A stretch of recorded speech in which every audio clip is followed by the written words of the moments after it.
안녕하십니까. 오늘은 사랑의 병원 신장실 스터디 세 번째 시간입니다. 오늘은 헤모다이알리시스의 기본 원리와 에디쿼시에 대한 내용을 살펴보도록 하겠습니다. 먼저 혈액투석의 원리를 알아보겠습니다. 혈액투석이라 함은 아주 심플하게 말해서 환자의 몸에서 혈액투석을 통하여 수분과 노폐물을 제거하는 것입니다. 이 혈액투석의 원리를 위하여 기본 개념 세 가지를 먼저 알아야 하는데, 첫 번째 한해여가 울트라 필트레이션, 두 번째 확산 디퓨전, 그리고 대류 컨벡션, 이 세 가지 개념입니다. 이 중 수분 제거는 울트라 필트레이션에 의해서 이루어지며 헤모다이알리시스에서는 하이드로스태틱 프레셔에 의한 울트라 필트레이션이 이루어집니다.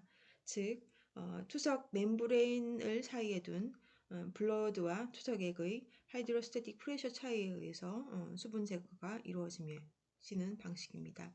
이 반면 피리토니얼 다이알리시스의 경우에는 복강 내의 투석액과 조직액 사이의 농도 차이에 따른 오스모틱 프레셔에 의한 울트라 필트레이션이 그 원리가 됩니다. 또한 디퓨전과 콘벡션을 통하여 노폐물 제거가 이루어집니다. 이러한 여러 원리들을 조합하는 방법에 따라서 HD, HF, HDF 이런 세 가지 방식으로 나누어지고 이것들을 조금씩 하나씩 살펴보도록 하겠습니다.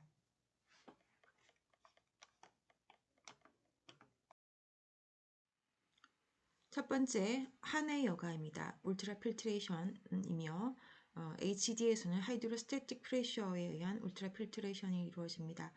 쉽게 말하면 멤브레인 즉 삼투막을 통해서 블러드 안에 있는 압력이 높은 상태에서 이 하이드로스태틱 프레셔가 생기면서 이 프레셔에 의해서 수분이 멤브레인 바깥의 투석액 쪽으로 빠져나가는 과정이 되겠습니다. 이 과정을 통해서 수분이 제거되는 그런 기본 원리가 되겠습니다.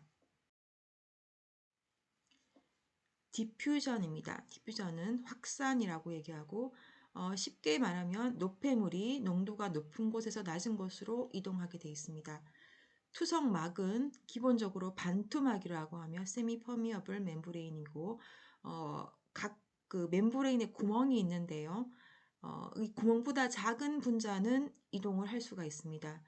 그래서 이 구멍보다 작은 분자들이 농도 차이에 의해서 이동을 하게 되고, 하지만 분자량이 적을수록 분자의 어떤 활동량이 많아지기 때문에 확산이 더 잘 되는 것으로 되어 있으며, 그래서 이런 이유로 주로 저분자 물질 제거의 주요 원리가 확산이 됩니다. 그래서 유레아나 크레아티닌 같은 우리가 잘 알고 있는 이런 물질들이 디퓨전에 의해 주로 제거가 됩니다.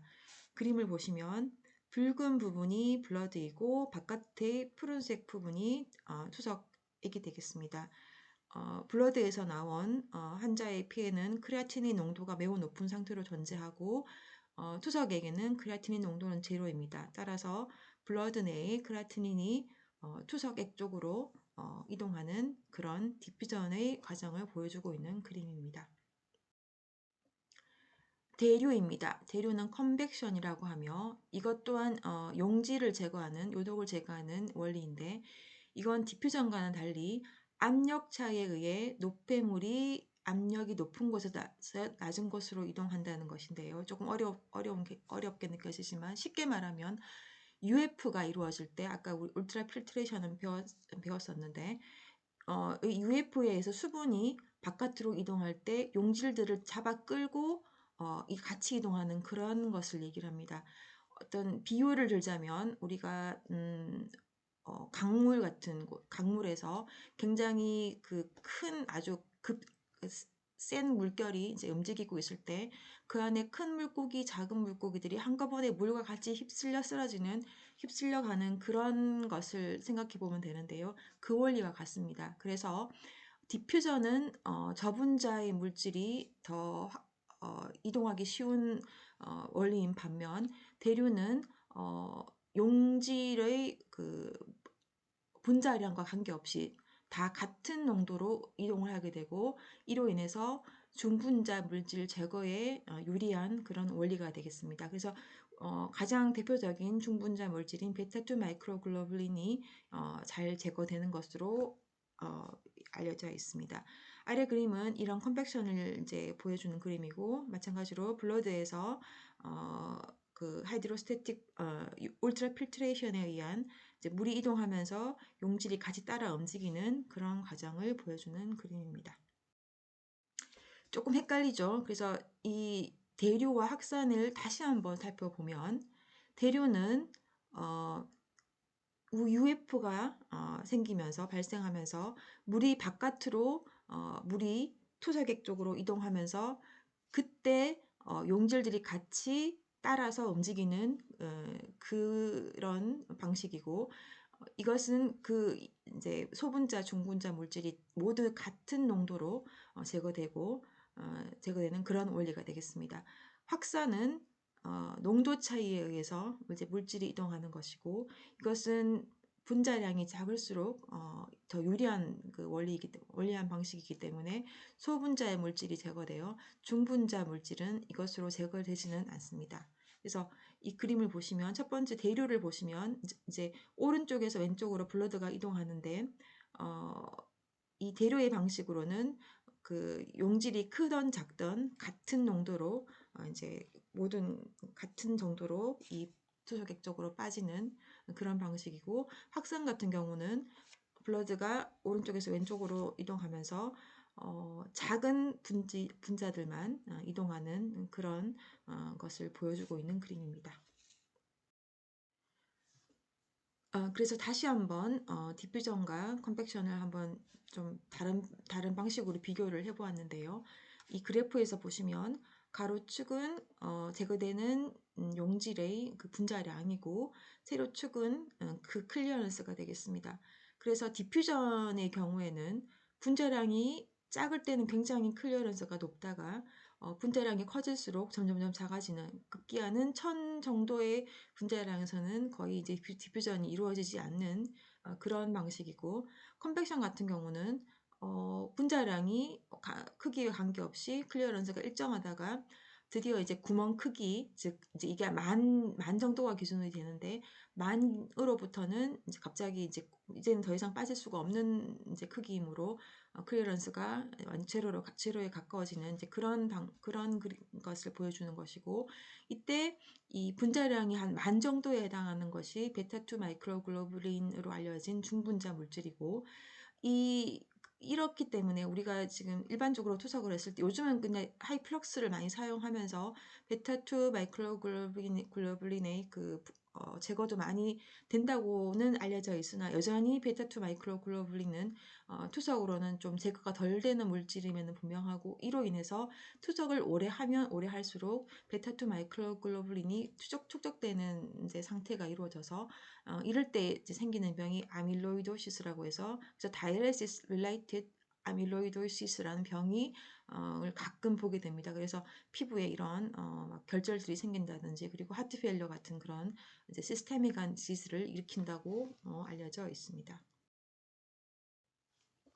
그래서 지금까지 살펴본 기본 원리에 따라서 결국 이런 노폐물 제거 방식에 따라서 혈액투석의 종류를 이제 나누게 됐는데, 우리가 잘 하고 있는 지금 HD 일반적인 헤모다이얼리시스는 울트라 필트레이션과 디퓨전을 같이 이용을 하고 있고, 혈액여과 헤모필트레이션은 울트라 필트레이션과 컨벡션의 원리를 이용하고 있으며, 그리고 들어본 적은 있을 HDF, 헤모다이어 필트레이션은 이 모든 것을 다 이용한, 즉 울트라 필트레이션, 디퓨전, 컨벡션 모든 방식을 다 이용한 그런 방법이 됩니다. 그럼 각각 투석의 방식에 대해서 한 번 더 자세히 살펴보도록 하겠습니다. 첫 번째 헤모다이얼리시스입니다. 우리가 매일 하는 것이고, 울트라 필트레이션과 디퓨전을 이용하며 투석액을 활용을 합니다. 그래서 여기는 디퓨전의 원리가 들어가므로 소분자 물질, 즉 BUN, 크레아티닌 제거에 효과적이고, 베타2 마이크로글로빈 같은 중분자 물질은 제거가 잘 되지는 않습니다. 오른쪽 보시면 이 네모난 직사각형이 다이얼라이저가 되고 블러드가 이동을 하고 투석액은 그 반대 방향 카운터 커런트 플로우로 이제 이동을 하면서 디퓨전이 이루어지고 울트라 필트레이션이 이루어지는 그런 방식을 말합니다. 두 번째로 헤모필트레이션입니다. 헤모필트레이션은 울트라 필트레이션과 컨벡션을 방식이며 이때는 다이레이세이트는 필요하지 않고 보충액만 필요하게 됩니다. 컨벡션의 방식을 이용함으로 베타2 마이크로글로불린 같은 중분자 물질 제거에 유리하며 오른쪽 그림에서 보시면 다이레이저가 있고 블러드가 흐르고 그리고 이제 여기서 혈액 여과의 경우에는 결국 이 컨벡션이란 것이 울트라 필트레이션을 통해서 이제 물질이 제거되는 방식인데 이때 이제 UF가 일어나면 수분도 같이 빠지니까 그만큼 수분을 보충을 해줘야 됩니다. 그래서 헤모필트레이션에는 항상 보충액이 필요하게 됩니다. 그래서 이 보충액을 보충을 해주는 방식이 다이레이저 전에 주는 방식이냐 다이레이저 후에 주는 방식이냐에 따라서 나누어지는데 어쨌든 헤모필트레이션은 보충액이 필요한 그런 방법이 되겠습니다. 그리고 헤모다이어 필트레이션 HDF입니다. 울트라 필트레이션, 디퓨전, 컨벡션 모두 이용한 방식이고 투석액, 보충액 둘 다 필요하며 그러므로 소분자, 중분자 물질 모두 제거 가능합니다. 오른쪽 그림을 보시면 아까 두 가지 다 방식, 즉 블러드가 흐르고 다이레세트가 반대 방향으로 흘러가고 그리고 그 컨벡션을 위해서 보충액이 필요한 이 모든 것이 포함된 HDF의 방식을 보여주고 있는 그림입니다. 그래서 다시 한번 보면 우리가 HD는 우리가 뭐 잘 알고 있는 거고 HDF는 경험해 보신 분들도 있을지는 모르겠는데 저도 사실은 제가 개인적으로 HDF를 한자를 제가 경험한 사실은 경험이 없습니다. 그래서 항상 그 학회에만 듣고 이제 그랬는데 결국은 HD와 HDF를 우리가 실제 기계를 쓰게 될 때 가장 큰 차이점은 보충액 유무입니다. 그래서 그림에서 보시면 여기 이제 왼쪽에 보충액이라는 이 컴파트먼트가 없다면 그냥 HD가 되는 것이고 이 보충액이 들어가면 HDF를 한다고 보시면 됩니다. 그래서 방금 설명했던 그 HDFC의 그 보충액을 넣어주는 방식이 다이레이저 전에 주는 것이냐 다이레이저 후에 주는 것이냐에 따라서 프리 다일루션, 포스트 다일루션 방식으로 나누어지고 혹은 잘 쓰지는 않지만 둘 다 사용하는 믹스트 다일루션 방법이 있다고 알려져 있습니다. 그럼 HDF에서 보충액을 보충해주는 방식이 두 가지로 나누어지는데 다이레이저 전에 넣어주는 프리 다일루션 방식과 그 이후에 넣어주는 포스트 다일루션 두 가지 방식이 있고 이것들의 각각 장점과 단점을 살펴보면 조금 이제 그 방법을 생각해 보면은 한번 이제 좀 이해가 되는 부분들이 있는데 첫 번째 프리 다일루션의 경우에는 투석 그 막을 통과하기 전에 믹스가 되므로 투석막과 접촉하기 전에 혈액이 이제 희석이 되겠죠. 그래서 이로 인해서 필터 클러팅이 감소하고 항응고제 용량을 줄일 수가 있으며 블러드 플로우가 낮더라도 시행 가능한 장점이 있겠습니다. 하지만 이제 결국은 희석이 되는 점 때문에 같은 효율을 내기 위해서 더 많은 양의 보충액이 필요한 이제 그런 단점이 있겠고 포스트 다일루션은 그 반대로 혈액 농축 즉 그 믹스되지 않은 상태로 투석기로 들어가는 이제 방식이니까 혈액 농축이 되니까 뭐 그 때문에 오히려 노폐물 제거 효율은 증가하고 적은 보충액으로도 효율적인 중분자 물질 제거가 가능하다는 장점이 있는 반면에 블러드 플로우 레이트가 낮은 경우에는 과도한 필터 클라팅에 대해서 시행이 어려운 그런 단점이 있습니다. 그래서 저희 나라의 경우에는 제가 학회에서 들은 바로는 결국은 이게 문제가 뭐냐면 이 보충액을 굉장히 많은 뭐 수십 리터의 물이 필요한 이제 그런 문제에서 결국은 보험 효과가 이제 문제가 됩니다. 그래서 프리다일루션이 그 보충액이 더 많이 필요하다는 그런 점 때문에 포스트 다일루션 방식을 좀 많이 활용을 하는데 근데 문제는 포스트 다일루션은 블러드 플로우를 충분히 올리지 못하면 이게 잘 되지 않습니다. 그래서 사실 그 HDF를 할 때는 블러드 플로우가 거의 뭐 한 300 가까이 이제 올려야 되는데 이게 잘 안 되는 한 경우가 많기 때문에, 그래서 제가 듣기로는 좀 현재는 좀 어중간한 방식, 즉 포스트 다일루션으로 하면서 플로우도 그냥 많이 올리지 못하는, 사실은 그렇게 하는 거로서는 사실은 HDF의 충분한 효과를 올리지 못하는 그런 방식이긴 하나, 뭐 좀 그렇게 많이 한다고는 제가 들었던 것 같습니다. 그래서 국내 HDF 현황을 보시면 이제 이게 신장학회 자료인데, 가장 연한 부분이 HDF 하지 않은 군, 그리고 그 색깔이 점점 짙어지면서 주 1회, 주 2회, 그리고 매번 HDF 하는 그런 환자의 빈도를 나타낸 그림인데요. 보시면 아마 2000년경에 HDF가 새로 들어왔던 것 같습니다. 그래서 그때 도입돼서 2001년도에 굉장히 증가했다가 그 이후에는 확 줄어서 그냥 고만고만하게 이제 유지가 되는데, 이제 결국 우리나라는 HDF를 많이 하지는 않는 것이고, 그 가장 큰 이유는 아마도 보험 수가 때문인 것 같습니다. 첫 번째로는 수십 리터의 보충액, 물이 필요한 울트라 퓨어 워터가 필요하다는 것, 그리고 어, 그리고 뭐 이제 의료진들의 노력이라든지 뭐 이런 부분에서 그런 것들을 우리가 의료보험 수가로 인정을 해주질 않기 때문에 조금 이걸 많이 이용하기 어려운 부분이 있고, 두 번째로는 HDF가 사실은 처음엔 좋다고 이제 했었으나 중간에 여러 스터디를 해서 HDF가 과연 좋은 것인가라는 이제 그런 뚜렷한 그런 결과를 주는 스터디들이 없었기 때문에 과연 뭐 HDF를 꼭 해야만 하는가라는 의문을 좀 가지고 있는 상태에서 HDF가 충분히 늘지를 못했던 것 같고, 하지만 최근에 이제 좀 굉장히 많은 수의 환자들을 대상으로 했던 HDF 스터디에서 제대로 그러니까 블러드 플로우 제대로 올리고 보충액도 충분히 주는 그런 방식으로 하면은 환자들의 생존율이 많이 좋아진다는 그런 스터디를 이제 들은 바는 있습니다. 그래서 첫 번째로 투석의 원리에 대해서 간단하게 살펴보았고요. 두 번째 주제로 HD의 적절성, 즉 adequacy of HD에 대해서 살펴보도록 하겠습니다. 정상 신기능을 가진 환자에서는 몸에서 요독은 계속 행성이 24시간 동안 계속 만들어지고, 그러면서 키드니에서도 24시간 계속 그 요독이 제거가 됩니다. 따라서 정상 신기능 환자에서는 요독이 쌓이지는 않고 정상 레벨이 유지가 됩니다. 하지만 CKD 환자에서는 요독은 24시간 동안 계속 만들어지고 있지만 HD는 이틀에 4시간 정도밖에 할 수 없는 그런 방식이기 때문에 요독이 정상적인 레벨까지는 감소하지 못합니다.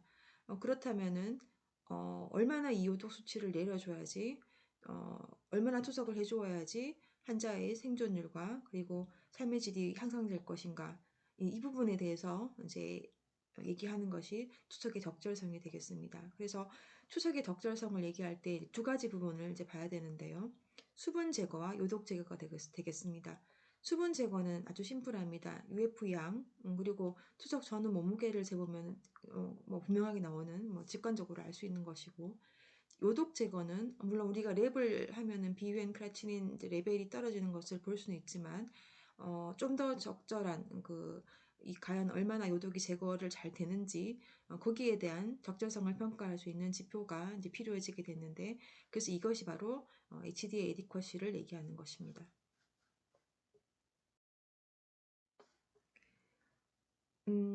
요독 물질이라 하면 보통 비유엔 크라티닌을 흔히 생각하게 되는데요. 사실은 요독 물질은 굉장히 많습니다. 우리가 알고 있는 비유엔 크라티닌은 로우 몰레큘라 이제 물질로서 일부분 존재하고, 그 외에도 중분자 물질, 그리고 좀 더 큰 이런 다양한 요독 물질들이 존재하고 있습니다.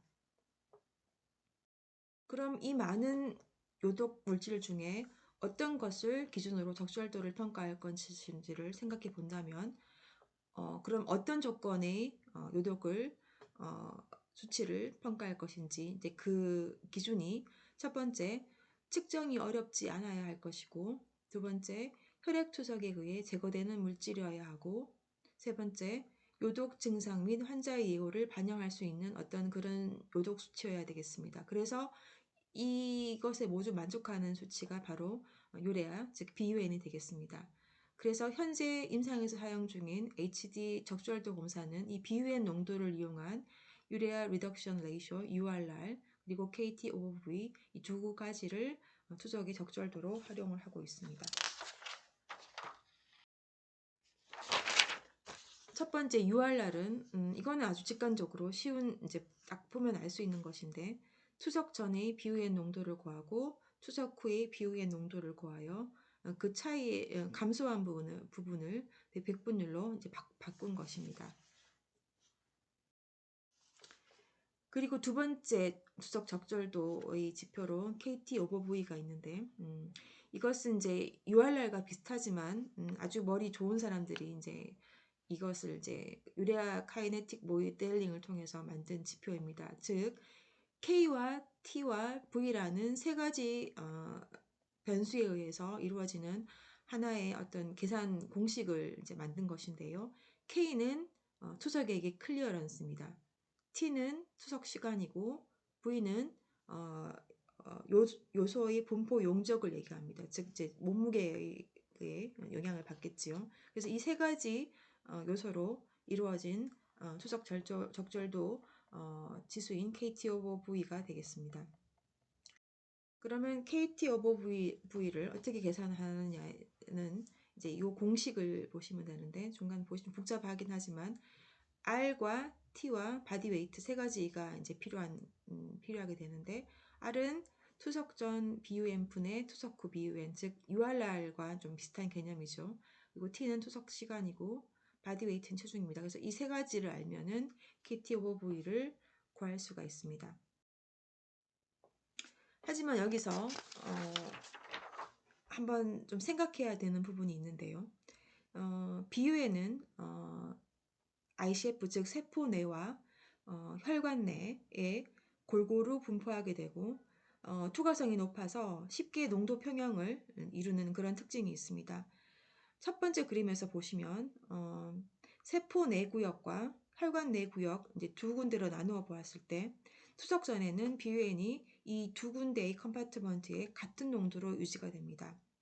하지만 HD를 이제 끝내게 되면은 HD는 결국 블러드 안의 BUN을 제거하는 것이므로 혈관 내의 BUN 농도는 많이 감소하지만 아직 세포 내의 BUN 농도는 이전과 같은 정도로 유지가 됩니다.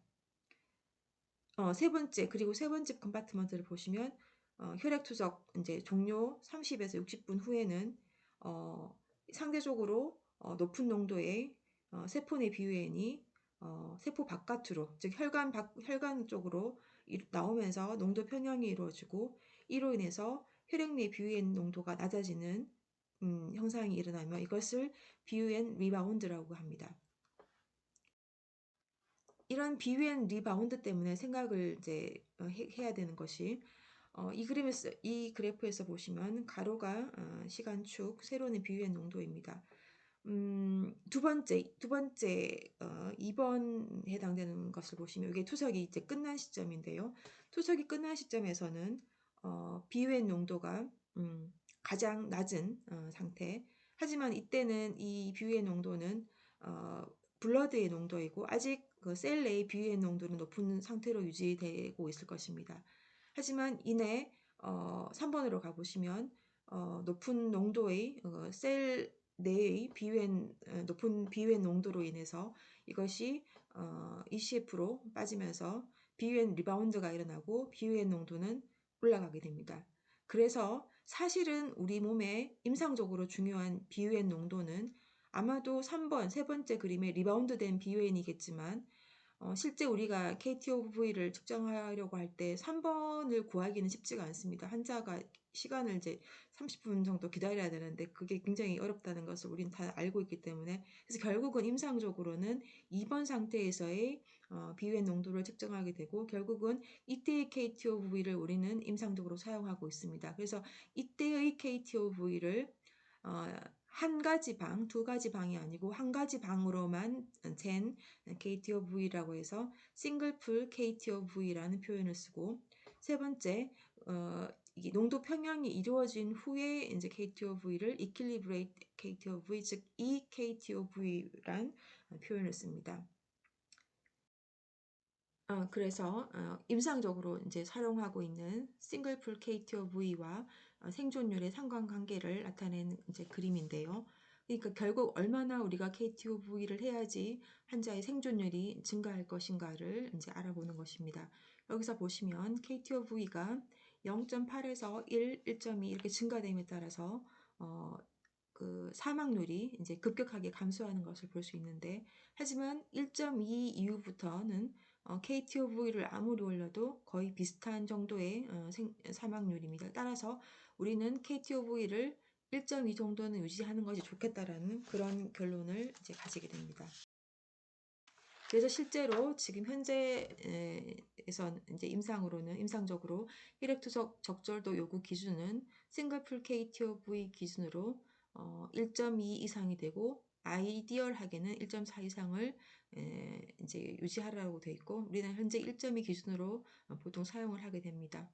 또한 이 이제 싱글풀 KTOV 1.2는 URR 65% 정도에 해당되고, 그래서 URR도 미니멈 타겟은 65% 이상으로 유지하라고 되어 있습니다. 그래서 이것은 우리나라의 그 신장학회 자료인데, 우리나라 URR의 현황입니다. 2000년부터 쭉 봤을 때 대부분 65% 이상으로 잘 유지되고 있는 것을 볼 수가 있고, 여기서 한번 좀 관심 있게 볼 부분은 이제 연한 부분은 남성이고 이제 진한 부분은 이제 여성인데, 여성이 훨씬 높죠. 이거는 당연히 KTOV의 개념으로 봤을 때 볼륨이 많은 남자에서 똑같은 투석을 해도 아무래도 적절도가 좀 작다는 것을 이제 보여주는 것이고, 따라서 우리가 이런 또 남자와 여자의 차이가 있다는 것을 알면은 실제 환자를 치료할 때 조금 좀 디테일하게 치료를 할 수 있는 부분이 있겠습니다. 그렇다면 이 계산된 KTOV를 어떻게 사용할 것인지를 생각해 봤을 때, 이제 만일에 우리가 그 KTOV가 1.2에 도달하지 못했을 때 어떻게 할 것인가, 이제 결국은 KTOV 다 이 안에 들어 있습니다. 그러면 이제 결국 K를 올리거나 T를 올리거나 V를 낮추는 것인데, K를 올린다는 것은 투석 이제 클리어런스를 올리는 것이니까 투석막을 고효율 투석막으로 바꾼다든지, 아니면 블러드 플로우를 올리는 방식으로 클리어런스를 올릴 수 있을 것이고, T는 투석 시간을 이제 올리는 것이고, V는 체중을 이제 내리는 방식이 되겠는데, 결국은 체중 내리는 건 쉽지 않고 투석 시간을 늘리는 것 또한 쉽지 않다는 것을 우리는 너무나 잘 알고 있고, 따라서 우리가 보통 조절하는 것은 K가 되겠습니다. 그래서 항상 투석 적절도가 낮을 때는 블러드 플로우를 올린다든지, 다이레이저를 좀 좋은 것으로, 아니면 바디 서피스 에어리어를 높은 것으로 올린다든지 하는 방식으로 그렇게 조정을 하게 됩니다. 여기서 한번 좀 알았으면 하는 게, 우리가 멤브레인 이제 투석 다이라이저를 얘기할 때 고효율, 고유량 이제 이런 표현을 씁니다. 그래서 이게 좀 헷갈리는 이제 표현인데, 이걸 정확하게 한번 살펴보면은, 하이 이피션시 고효율은 이건 뭐냐면 결국 적은 그 소분자 물질의 클리어런스를 올리는 방식입니다. 즉 구멍이 많고 멤브레인이 얇은, 그러니까 결국은 디퓨전이 잘 일어나게 이제 만든 것이죠. 그래서 이 고효율의 나타내주는, 이게 막이 고효율이든지를 보려면은 그 막의 스펙에서 유레아에 대한 이게 유레아에 대한 클리어런스를 얘기하는 것인데, 이 개수가 800에서 1000ml per minute 이상이면 고효율 멤브레인이라고 얘기합니다. 반면에 이제 우리가 고요량 하이 플럭스 멤브레인이라는 것은, 이거는 그 구멍의 숫자가 중요한 것이 아니고 구멍이 더 커집니다. 구멍이 커지면서 당연히 그래서 좀 더 큰 분자량의 물질까지 제거할 수 있는 그런 멤브레인을 얘기하는 것이고, 고유량인지를 알려면 결국은 이거는 이제 UF 컨벡션에 이루어지는 이제 그런 개념이기 때문에 KUF, 즉 한해 여과 개수를 보면 되고, 이 KUF가 20에서 40ml/mmHg 이상이면 고유량이라고 얘기를 합니다. 그래서 현재 사용 중인 투석기는 대부분 고효율입니다. 저효율은 잘 없는 것 같습니다, 요즘에는. 그래서 고효율이면서 플러스 마이너스 고유량. 우리 투석실에서는 이제 거의 다 하이플럭스인데, 거의 다 이제 이런 방식으로 투석을 이루고, 뭐 필요에 따라서 저효율 그리고 저유량, 이거는 보통 이제 어떤 경우냐면 소아의 경우나 투석 처음 하는 분들은 이렇게 너무 좋은 거 쓰면 오히려 투석 그 불균형 증후군이 오기 때문에 천천히 처음에는 약하게 하기 위해서 뭐 저효율이라든지 저유량 멤브레인을 사용을 하게 되겠습니다. 그래서 그럼 이 코의 즉 다이얼라이저의 클리어런스와 블러드 플로우가 어떻게 변하는지 이제 보여주는 그림인데요. 여기서 보시면 이 그 선들이 곡선들이 그 하나하나가 각각의 다른 코웨이를 가진 그래프들의 블러드 플로우에 따른 클리어런스 차이를 보여주는 것입니다. 즉 블러드 플로우가 올라가면 올라갈수록 이제 클리어런스도 이제 증가한다는 것인데요. 여기서 한번 관심 있게 볼 것은 뭐냐면은 코웨이가 400인 곡선과 코웨이가 1000인 곡선을 비교해 봤을 때 블러드 플로우가 200에서 200일 때의 클리어런스 차이와 블러드 플로우가 300일 때의 차이가 비교해 봤을 때 300일 때가 훨씬 더 커집니다. 이 말은 로우 플럭스를 사용하지 않고 우리가 로우 이피션시를 사용하지 않고 하이 이피션시를 사용했을 때 이것을 충분히 활용하려면은 블러드 플로우를 충분히 올려야지 하이 이피션시 멤브레인을 사용하는 효과를 충분히 볼 수 있다는 이제 그런 의미가 되겠습니다. 이것을 다시 한번 살펴보면은 블러드 플로우가 올림으로써 유리아 클리어런스가 증가하는데 기존의 트래디셔널 다이얼라이저와 하이 피션시 다이얼라이저를 비교해 봤을 때 역시 블러드 플로우가 올라갈수록 그 차이가 클리어런스 차이가 커지므로 하이 피션시 다이얼라이저를 충분히 활용하기 위해서는 블러드 플로우를 충분히 올릴 필요가 있다. 그래서 저희도 사실은 투석할 때 블러드 플로우를 우리가 뭐 250 정도로 생각하고 그 이상 좀 올리지 않는 경우가 많은데요. 너무 좀 조심하는 경향이 있는 것 같고, 조금 더 환자에 따라서는 올릴 수 있으면 더 올리는 것이 환자한테 이제 어떤 투석 적절도를 올릴 수 있는 좋은 이제 그런 방법이 될 것 같습니다. 그래서 저희 투석실에서 이용하고 있는 우리 니프로의 엘리시오 이제 다이얼라이저 이제 스펙인데요. 이제 여기 엘리시오는 폴리네프론이라는 재료를 이제 활용해서 멤브레인 만드는 것이고, 뭐 여기 굉장히 좋다고 이렇게 많이 광고를 하고, 여기서 보는 것은 이제 이 엘리쇼의 스펙인데요.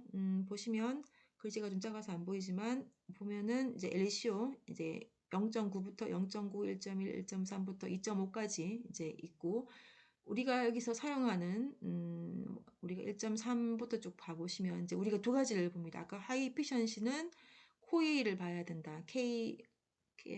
보면은 이제 코에이 유레아가 보면은 1.3에서 1190, 1.5에서 1351, 1000 이상이니까 당연히 그래서 하이 피션시가 되는 것이고, 쭉 내려와 보시면 KUF 개수를 보시면 모두 59, 64, 67, 즉 20에서 40 이상으로 역시 하이플럭스구나. 그래서 우리는 엘리시오에서 나온 하이 피션시, 하이플럭스 투석 막을 사용해서 저희가 투석을 이제 하고 있는 그런 상황이라고 알고 계시면 되겠습니다. 이것으로 간단하게 좀 어려운 내용이지만 아주 간단하게 투석의 원리와 투석의 적절도에 대해서 공부를 해봤고요. 이것들은 굉장히 좀 원론적인 얘기고 좀 어렵기도 하고 재미는 없지만 이런 걸 그래도 어느 정도 알고 나면은 환자분들이 가끔 엉뚱한 질문 하실 때, 생각지도 못했던 그런 질문할 때 이런 사실들을 알고 있으면 좀 환자들한테 좀 질문에 답할 수 있는 아주 작은 뭐 키 정도 하나 가지고 있다고 생각하시고 그런 면에서 이런 것들이 좀 도움이 되기를 바랍니다. 예, 이상입니다.